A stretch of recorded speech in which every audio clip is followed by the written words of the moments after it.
I'm Keith Hilson with the Trombone Shop. And I'm Alex Heck with the Trombone Shop. And we are back with another Mouthpiece review. So, two of the mainstays in the trombone mouthpiece world are Bach and Griego. Bach, of course, has been a mainstay for many, many years. Griego is a little bit newer if you consider the last 20 years newer, but especially with higher-end custom mouthpieces, they've become a real go-to. And it just so happens that I am typically a Bach player.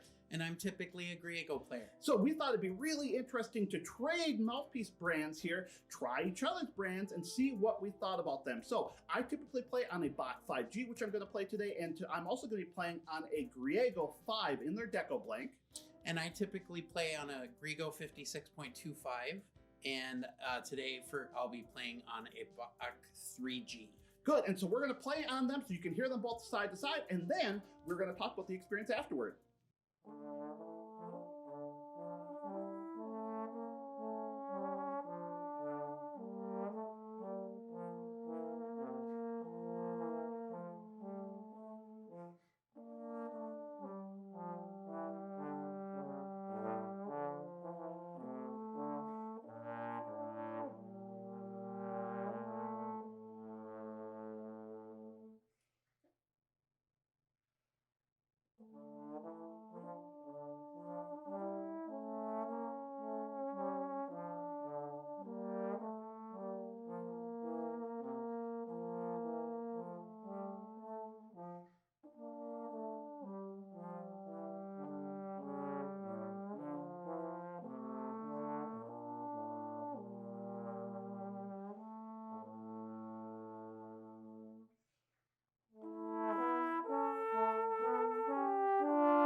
Like I mentioned at the beginning, Everybody's familiar with Bach mouthpieces. They've been around since literally the 1920s, 100 plus years now, and there's a reason they've been a mainstay. They play really, really well for a lot of folks, but of course, we found that there is a different level of handcrafting, customization that goes into mouthpieces that other makers are able to provide. Griego has been one of the bigger parts of that over the past 20 years. Griego, of course, is the primary designer for Edwards instruments, and since the early 2000s, about 20 years now, he's been building his own custom mouthpieces.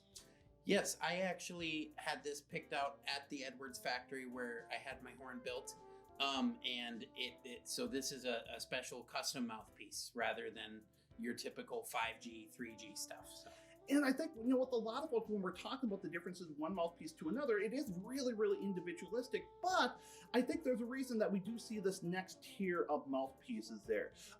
It's interesting in the woodwind world when we talk about different mouthpieces, especially like saxophones, they talk about like hand-facing a mouthpiece. So there's a lot of literally filing and work that they're putting into it here. Now, obviously with brass mouthpieces, it's different, but with these, the care really goes into the skill of the designer, how careful they are with the design, their understanding of how all of the physics work, how the mouthpiece is working together, and frankly, their care in building the mouthpieces, how precise they are with their tooling and the setup. All of this makes a difference. And again, I think for a lot of folks, they find that to be the case. I know you mentioned that you noticed some real differences right away between your Griego and the Bach 3G you were playing. Absolutely, yep.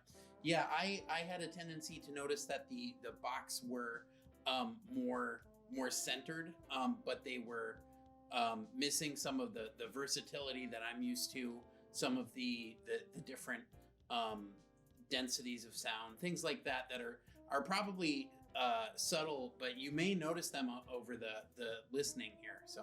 Yeah, and for me, I think I agree. I heard in your playing in between the two, there was a little bit different. I think focus is a good word for it.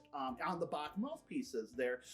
For me, the Griegos always just feel, maybe dead is unfair. I just feel like I have a hard time getting them to resonate the way that they want. So again, Griego 5, this is probably the closest analog to the 5G, unless we looked at like the 5M, which is a slightly shallower cup. But with this mouthpiece, when I was playing, I liked the centering of the sound, the slotting, the stability for me worked really, really well. But first off, it was a little bit more open. I was really finding myself having to breathe in places where I maybe would have preferred not to. And, really with my Bach mouthpiece, and we understand part of this is just comfort. This is what we play on. But with my Bach, I just felt like I had a significant more control with especially the phrasing, the movement. I felt like I was able to shape individual notes and shape movements between phrases and able to just frankly just think a little bit more musically. Whereas with the Griego, I think I found myself having to think a little bit more about just getting the sound stabilized and getting it to move back and forth between the different registers, different partials, etc. Yeah, I would agree. I think for me too, it has a lot to do with the register that we were playing in. So for me, I did as well find that having that the center allowed me to free up for that focusing on tone, where I found some different difficulties with the Bach was in the low register when I had to play that low E. And as well in the higher register, I get a little more easy response for how my face fits the mouthpiece in the high register on my Griego as well. And I think this always speaks to some of the issues, especially with mouthpiece fittings reviews. To a certain extent, I think it's even more individualistic than instruments are to an extent. Absolutely.